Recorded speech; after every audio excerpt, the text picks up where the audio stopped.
To make slow motion video in the Samsung Z Fold 6, we have two options. The first is to create a new video by opening the camera app. Then make sure you're on the rear camera before you proceed and tap more.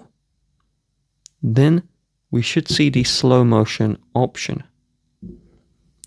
In this one, we have the slowdown.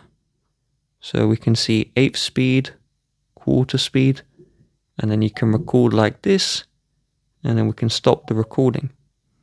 Now on Z Fold 6, you can slow down existing videos. So I'll record a video, and once we select this video, you can see this is full speed.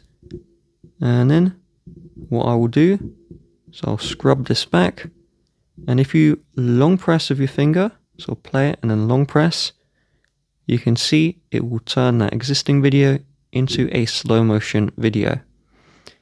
With a slow motion recording, you can tap the edit button, and then you can choose when the slow-mo starts and ends, and then tap save to save your changes.